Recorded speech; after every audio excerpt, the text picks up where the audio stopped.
Hallelujah. प्रभू येशूची स्तुती असो. आजच्या या व्हिडिओमध्ये पुन्हा एकदा आपल्या सर्वांचं स्वागत आहे. देव बापानं आपण सर्वांना गेली रात्रभर सांभाळलेलं आहे आणि पुन्हा एक वार आजच्या या गुरुवारच्या भागामध्ये आपल्या सर्वांना पुन्हा एकदा आणलेला आहे. आज पुन्हा एकदा मी प्रयत्न करत आहे की गुरुवारी जो भाग येणाऱ्या शाबात शाळेच्या धड्यामध्ये आहे आणि येणाऱ्या शाबात शाळेच्या धड्याचं नाव जसं की तुम्हाला माहीत आहे, म्हणजे परवा दिवशी आपण यातून शिकणार आहोत आणि त्या धड्याचं नाव आहे सेवा कार्यासाठी प्रेरणा आणि तयारी. आणि कशा प्रकारच्या तयाऱ्या ज्या आहेत बायबलमधल्या लोकांनी केलेल्या आहेत त्याबद्दल आजचा येणाऱ्या शनिवारचा धडा आहे. पुन्हा एक वार आजच्या या धड्यामध्ये गुरुवारचा म्हणजे शेवटचा भाग. उद्या पण एक व्हिडिओ असेल, परंतु जवळजवळ हा शेवटचा भाग असेल. उद्याचा जो व्हिडिओ आहे तो सर्व सारांशाचा व्हिडिओ असणार आहे आणि म्हणून आजचा जो भाग महत्त्वाचा आहे त्याकडे आपण सर्वजण लक्ष देऊया. या ठिकाणी अत्यंत चांगल्या रीतीनं सुरुवातीच्या मंडळीचे चित्र असं या गुरुवारच्या भागाचं नाव आहे. सुरुवातीची मंडळीचं काय चित्र होतं, what is the picture of early church, या ठिकाणी आम्ही पाहणार आहोत. आणि प्रेषितांची कृत्य दुसरा अध्याय यामध्ये आपण एक असं पाहणार आहोत की जे नवीन लोक चर्चमध्ये भरती झालेले आहेत, जसं की आपण मागच्या वेळेस बघितलं की 3,000 लोकांची भर पडली. अनेक लोक मंडळ्यांना जॉईंट होऊ लागले, अनेक लोक मंडळीमध्ये सामील होऊ लागले. परंतु ह्यांचं कशावरती अध्यात्म अवलंबून होतं, कशावरती यांची वाढ अवलंबून होती आणि कोणत्या गोष्टी असायला पाहिजे होत्या. आणि आज देखील आजच्या मंडळींच्या मध्ये, आजच्या चर्चमध्ये कुठल्या गोष्टी त्या मंडळीप्रमाणे असायला पाहिजेत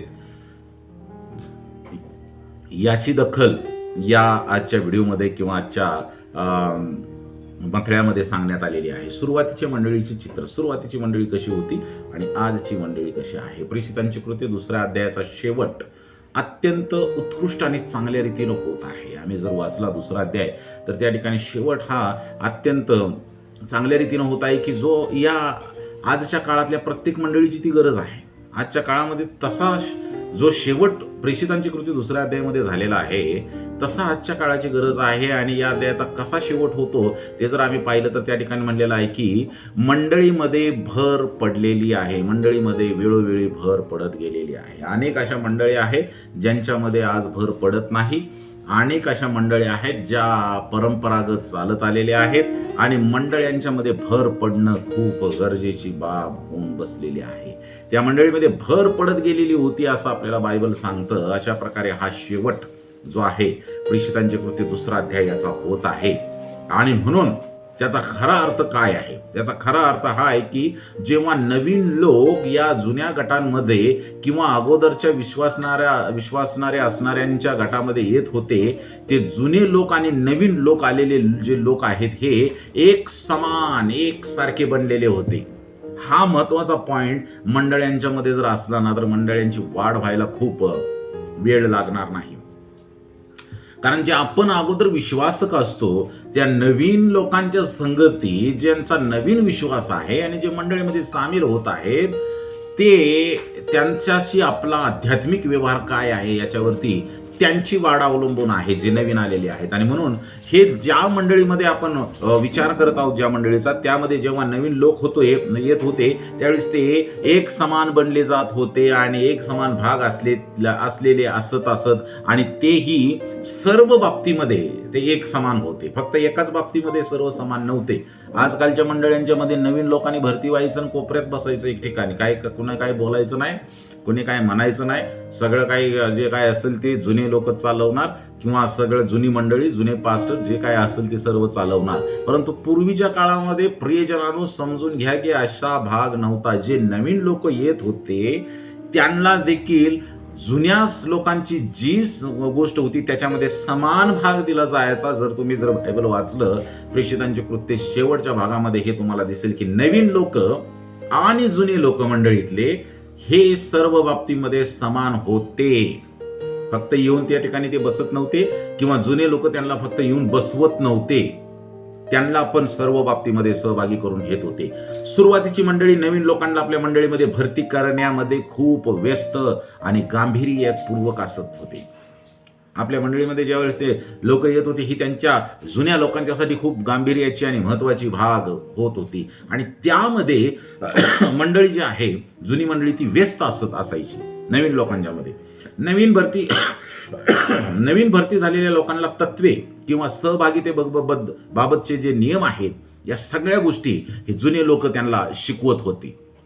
फक्त पाळक नव्हते शिकवत किंवा फक्त पुढारी नव्हते शिकवत, सर्व मंडळी त्यांना शिकवत होती. त्यांना बाजूला करत नव्हती. फक्त त्यांच्या संगती नवीन आलेल्या लोकांच्याकडे फक्त टाका बघत बसत नव्हती, हे कोण आलेत म्हणून. त्यांना सहभागिता देत होते. खरं तर त्यांना मंडळीतल्या ज्या भागीदारी आणि ज्या सूचना आहेत या जास्त प्रमाणात शिकवल्या जात होत्या. ज्या सूचना नवीन आलेल्या लोकांना सूचना शिकवल्या जात होत्या. नवीन विश्वासणाऱ्यांची अत्यंत मोठ्या प्रमाणात धार्मिक आध्यात्मिक काळजी घेतली जात असे जुन्या काळामध्ये. म्हणजे सुरुवातीची मंडळी कशी होती याबद्दल चित्रण आपण पाहत आहोत की ते कशा प्रकारे नवीन लोकांच्या संगती वर्तणूक करत होते. फक्त हे शिष्य चर्च पुरते मर्यादित नव्हते, तर ते दररोजच्या जीवनामध्ये विश्वासणाऱ्यांच्या बरोबर ते रोज जीवन जगत असत. रोज त्यांच्या बरोबर मंडळीतल्या लोक, जुने लोक नवीन लोकांच्या बरोबर ख्रिस्ती जीवन जगत असत. म्हणजे ख्रिश्चन लाईफ ते जगत होते. त्यांच्या संगती रोजच्या जीवनामध्ये ते भाग घेत असत. ते अगोदरचे लोक पूर्णपणे विश्वासामध्ये मुळावलेले आहेत आणि जे परिपक्व जे जुने लोक आहेत, परिपक्व आहेत, त्यांच्या संगती हे नवीन लोक सर्व बाबतीत भागीदार असायचे. म्हणजे जे जुने मुळावलेले लोक आहेत त्यांच्या बरोबर हे नवीन लोक सहभागितेमध्ये रोज असायचे. आठवड्यातून एकदा, आणि ते पण 2 तास आणि 1 तास नव्हे. त्यातले 2 तासापैकी 1.5 तास झोपेतच जातो आणि अर्धा तास बघण्यात जातो की कोण आलंय आणि कोण नाही. अशी परिस्थिती नव्हती. रोज त्या ठिकाणी रोज सहभागिता नवीन लोकांच्या संगती त्या ठिकाणी होत असे. त्यांच्याकडून ते भागीदारी आणि तत्व, मंडळीचे तत्व हे नवीन लोक जुन्या लोकांच्याकडून शिक्षण म्हणून आत्मसात करत होते. इतकी नवीन लोकांची काळजी घेतली जायची. बऱ्याच वेळेस आम्ही बघतो की नवीन लोक 2 वेळेस येतात, 3 वेळेस येतात आणि जातात. 4थ्या वेळेस पाळक त्यांना विचारतो का आले नाही. म्हणे तुमच्या संगती, आमच्या तिथं बोलायला कोणच नसतं, आमच्याकडे कोण लक्षच देत नाही, आमच्या संगती कुणाला बसायला बोलायला वेळच नाही. आणि ही बाब जवळजवळ सर्व मंडळींच्या मध्ये खरी आहे. आणि म्हणून मंडळींची वाढ होत नाही. नवीन लोक आले तर जुन्यांना कधी कधी भीती वाटते की आमच्या स्थानाबद्दल काय, बऱ्याच गोष्टी असतात. आणि म्हणून अनेक मंडळ्यांच्या ही बाबी आहे, जागतिक मंडळ्यांची ही बाब आहे, ही समस्या आहे. आणि म्हणून मंडळ्या आहे त्या लोकांच्यावरती पडलेल्या आहेत. परंतु सुरुवातीची मंडळी अशी नव्हती. नवीन आलेल्या मंडळींच्या मध्ये, नवीन आलेल्या लोकांच्यासाठी मंडळीची वर्तणूक हे नवीन मंडळीची वर्तणूक, जुन्या मंडळीची वर्तणूक हे नवीन आलेल्या लोकांच्या विश्वास पक्का करण्यामध्ये खूप महत्वाची भूमिका पार पाडत होता. नवीन आलेले लोक हे पाहत होते की जुन्या लोकांचा विश्वास आणि वर्तणूक कशी आहे, आणि त्यांच्या जुन्या लोकांच्या वर्तणुकीवर नवीन आलेल्या मंडळीतल्या लोकांचा विश्वास वाढण्याची प्रक्रिया चालू होत होती.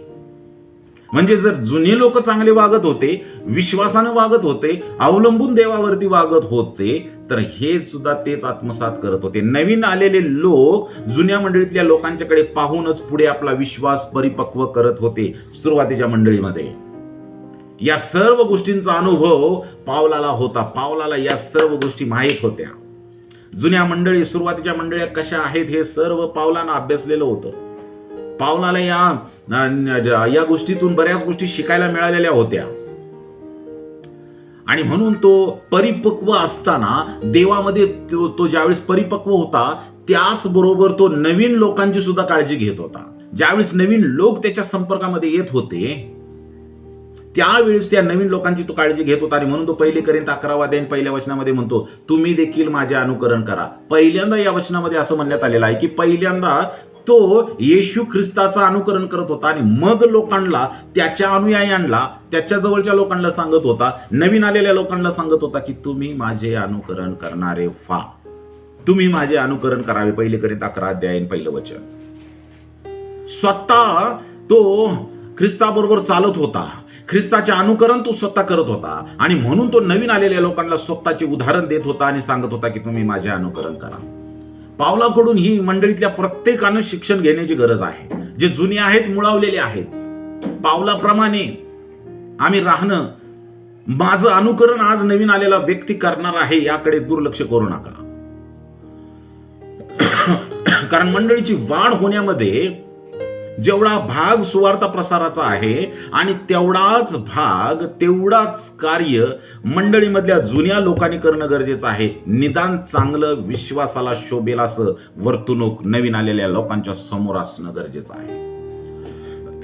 मंडळीतले जुन्या सर्व सभासदांची ही जबाबदारी आहे की, आणि हे लक्षपूर्वक, काळजीपूर्वक ध्यानात ठेवण्याजोगी बाब ही आहे की, जे नवीन लोक मंडळीमध्ये सहभागी होतात त्यांचा आध्यात्मिक प्रवास हा जुन्या मंडळीतल्या लोकांच्या वरती अवलंबून आहे. त्यांचा, नवीन आलेल्या लोकांचा आध्यात्मिक प्रवास जो आहे तो जुन्या लोकांच्या वरती अवलंबून आहे. जुने जे लोक आहेत मंडळीमध्ये ते, मग त्यांचं वर्तणूक किती चांगलं असलं पाहिजे. डोळे मोडायचे नाहीत, नाक मोडायचे नाहीत, कपाळावर आट्या घालायच्या नसतात. ज्यावेळेस नवीन लोक चर्चमध्ये येतात त्यावेळेस तेच बघतात लोक, नवीन लोक म्हणतात ह्यांच्या कपाळाच्या आट्या, मग आम्ही कशाला या. आमचा विश्वास त्यांचा विश्वास कसा वाढणार आहे, त्यांच्या विश्वासामध्ये फरक कसा पडणार आहे, त्यांचा विश्वास कसा पुढे जाणार आहे. पाऊल म्हणतो की माझे अनुकरण करा. मंडळीमध्ये, सुरुवातीच्या मंडळीमध्ये अशी वर्तणूक होती की ते लोकांना घेऊन एकत्र वाढत होते. नवीन आलेल्या लोकांची संगती त्यांचा धार्मिक, आध्यात्मिक प्रवास पुढे चांगला होण्यासाठी, ते टिकून राहण्यासाठी, ख्रिस्तावरती अवलंबून राहण्यासाठी अगोदरचे जुने लोक आपल्या विश्वासाद्वारे त्यांचा विश्वास वाढवत होते. आपल्या वर्तणुकीद्वारे त्यांचा विश्वास वाढत होते. जो नवीन विश्वासणारा आहे त्याच्याबद्दल विचार करा, त्याच्यासाठी प्रार्थना करा, त्याला येशू बरोबर वैयक्तिक अनुभव येण्यासाठी पाचारण करा. ज्यावेळेस तुम्हाला नवीन लोक मंडळीमध्ये दिसतील, सगळ्यात जास्त निग्लेक्ट जर कोणाला केलं जातं तर नवीन लोक ज्यावेळेस मंडळीमध्ये येतात त्यांना निग्लेक्ट केलं जातं. यांच्याकडे काय बघावं त्यांनी, यांच्या बॅगा, यांचे कपडे, यांचे सूटबूट नाही, ह्यांची वर्तणूक, यांचं धार्मिकता ह्या नवीन आलेल्या लोकांनी आमची बघायला पाहिजे. आणि जेव्हा आम्ही नवीन आलेल्या लोकांच्या संगती, धार्मिकतेमध्ये, वर्तणुकीमध्ये असतो त्यावेळेस त्या जुन्या लोकांचा प्रवास जो आहे, धार्मिक प्रवास, आध्यात्मिक प्रवास, तो खूप मोठा होण्यासाठी, येशू ख्रिस्ताचं येणं होऊपर्यंत होण्यासाठी सहकार्य करत असतो. आणि म्हणून या ठिकाणी आम्हाला काळजी घेतली पाहिजे की आमचा जो जुना गट आहे, जुना धार्मिक गट आहे, जुना मंडळीचा गट आहे, तो नवीन विश्वासणाऱ्यांच्या संगती कसा वागतो. कारण सुरुवातीची मंडळी अत्यंत चांगल्या प्रकारे वागत होती. त्यांचं सगळं एकत्र होतं. काय एकत्र होतं? त्यांचं खाणं पिणं एकत्र होतं, त्यांचं भाकर मोडणं एकत्र होतं, त्यांच्या जमीन जुमला विकून पैसा देणं, इथपर्यंत एकमेकाला मदत करणं किंवा सगळ्यांचं सामायिक, अशी ती जुनी मंडळी होती. मग आजच्या मंडळीमध्ये ह्याच बाबी असायला पाहिजेत का? तर होय, आजच्या मंडळीमध्ये सुद्धा नवीन लोकांना सहभागिता चर्चमध्ये द्या, विधीमध्ये द्या, सर्व बाबतीत द्या, धडा घेण्यामध्ये द्या, मिशनला घेण्यामध्ये द्या, चर्चच्या प्रत्येक ऍक्टिव्हिटीमध्ये द्या, संदेश सांगण्यामध्ये घ्या. This is the TMI, total members involvement. आणि टोटल मेंबर्स इन्व्हॉल्वमेंट ही कुठून आपल्या संस्थेमध्ये आलेली आहे? तर या ठिकाणावरून आलेली आहे की जे नवीन आलेले आहेत आणि जे जुने आहेत ते सामायिक असले पाहिजे, सम असले पाहिजे, एक असले पाहिजे. वचन सांगतं सुधीर भोसले सांगत नाही, आपलं तत्व सांगतं, ऍडव्हेंटिस्ट तत्व सांगतं. आणि म्हणून प्रियजनांनो, आपण सर्वांनी नवीन येणाऱ्या, नवीन तर येतच नाहीत पण येत आहेत जर आता शेवटच्या काळामध्ये, आमची सर्वात मोठी जबाबदारी, जर नवीन येत आहेत, अगोदरच येत नाहीत आणि आले की त्यांच्या संगती आमची अशी वर्तणूक जर असेल चांगली तर नक्की ते पुढे त्यांचा प्रवास, चांगला प्रवास करतील. आणि म्हणून प्रत्येक मंडळीतल्या, प्रत्येक चर्चच्या, पर्टिक्युलर कुठल्या चर्च बद्दल मी म्हणत नाही, प्रत्येक मंडळी आणि जागतिक मंडळीच्या चर्चमध्ये ही बाब असणं गरजेचं आहे की जेव्हा नवीन लोक मंडळीमध्ये एकत्र येतात त्यावेळेस आमची जुन्या लोकांची वर्तणूक त्यांचा विश्वास वाढवणारी असली पाहिजे. नाही तर एखादा कोणतरी आला, रविवार मिशनचा जरी आला तर त्याला दुरावलाच, नाही नाही नाही, आपण शाबात पाळणारी आहे. अरे इथंही पाळ शाबात, यालाही धर, याच्या संगतीही आध्यात्मिक व्यवहार कर, म्हणजे तुझं शाबात पालन जे आहे ते परिपूर्ण होईल. प्रियजनानो, आम्ही मंडळीमध्ये आलेल्या लोकांच्या संगती आपली वर्तणूक खूप सुंदर रीतीने ठेवणं गरजेचं आहे. The acts of the apostle, page number 510, 5:1-0 वरती मिसेस एलेन व्हाईट असं म्हणतात, पावलाने त्याच्यासोबत स्वर्गाचे वातावरण घेतले. वाव. त्याच्याशी संबंधित असलेल्या सर्वांनी ख्रिस्ताबरोबरच्या त्याच्या मिलनाचा प्रभाव जाणवला. प्रत्येक जण त्याच्या सानिध्यामध्ये जो आला त्याला तो प्रभाव जाणवला. त्याच्या स्वतःच्या जीवनाने त्याने घोषित केलेल्या सत्याचे उदाहरण दिले. या वस्तुस्थितीने त्याच्या प्रचाराला खात्रीशीर शक्ती दिली गेली. The acts of apostle, page number 510. किती सुंदरसं उदाहरण या ठिकाणी आहे. प्रेषित पाऊल, testimony for the church, volume number 5, page number 239 वरती मिसेस एलेन व्हाईट असं म्हणतात,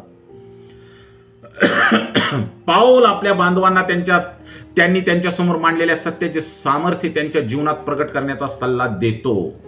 नम्रता आणि सौम्यता, सहनशीलता आणि प्रेमाने ते ख्रिस्ताचे चरित्र आणि त्याच्या तारणाचे आशीर्वाद यांचे उदाहरण देणार होते. म्हणजे मंडळी, फक्त एक शरीर, एक आत्मा, एक प्रभू, एक विश्वास आहे. ख्रिस्ताच्या शरीराचे सदस्य म्हणून सर्व विश्वासणारे एकाच आत्म्याने आणि त्याच आशेने सजीव आहेत. सर्व विश्वास, त्याच्यामध्ये नवीन आणि जुना, मी 3 पिढ्याचा आणि 2 पिढ्याचा हे असलं काही नाही त्याच्यामध्ये. चर्चमधील विभाजने जगासमोर ख्रिस्ताच्या धर्माचा अपमान करतात आणि सत्याच्या शत्रूंना त्यांच्या मार्गाचे समर्थन करण्यासाठी संधी देतात. या आम्ही ज्यावेळेस निग्लेक्ट करतो नवीन लोकांना, त्यावेळेस आम्ही सैतानाला संधी देतो आणि म्हणून ते लोक पुन्हा एकदा सैतानाकडे फिरले जातात. पुन्हा एकदा ते बॅकवर्ड होतात. म्हणजे बॅकला जातात. बॅकवर्ड होतात म्हणजे मागे फिरतात, मागे त्यांचं प्रस्थान होतं किंवा मागे जातात. बॅकवर्ड म्हणजे बॅक होतात, मागे येतात, मागे राहतात. पौलाच्या सूचना त्याच्या काळातील चर्चसाठी एकट्याने लिहिलेल्या नाहीत. ते आमच्याकडे पाठवले जावे अशी देवाने रचना केली आहे. शांततेच्या बंधनात एकता टिकण्यासाठी आपण काय करत आहोत? आपलं हे बंधन, नवीन आणि जुन्या लोकांचं बंधन टिकण्यासाठी मंडळी काय करत आहे? मिसेस एलेन व्हाईट यांची ही प्रश्नावली आहे. जेव्हा सुरुवातीच्या चर्चवर पवित्र आत्मा ओतला गेला तेव्हा बांधवांनी एकमेकावर प्रेम केले. त्यांनी त्यांचे मांस किंवा त्यांचं जेवण जे आहे आनंदाने आणि अंतःकरणाच्या अविवाहिततेने खाल्ले, म्हणजे प्रभू भोजन. देवाची स्तुती केली आणि सर्व लोकांवर कृपा केली आणि प्रभूने दररोज चर्चमध्ये अशा लोकांना जोडले जे वाचले पाहिजेत. रोज वाढत गेली मंडळी, कारण जुने लोक नवीन लोकांना त्यांचा प्रभू त्यांच्या वर्तनातून दर्शवत होते. प्रियजनांनो, आजच्या या मंडळीची, आमच्या सर्व मंडळींची गरज आहे आणि म्हणून यावर आपण विशेष जुने लोक लक्ष केंद्रित करूया आणि देवाचा गौरव करूया. देव बाप तुम्हाला आशीर्वादित करो. May God bless you all. Thank you so much. Please like, share and subscribe my channel. कृपा करून जे तुमचे नातेवाईक, जवळचे मित्र मंडळी या सर्वांना हे व्हिडिओ पाठवा, जेणेकरून त्यांना धडे घेण्यामध्ये किंवा त्यांच्या चर्चमध्ये संधी सांगण्यामध्ये मदत होईल. Thank you so much. Bye bye. देव बाप तुम्हाला आशीर्वादित करो. धन्यवाद.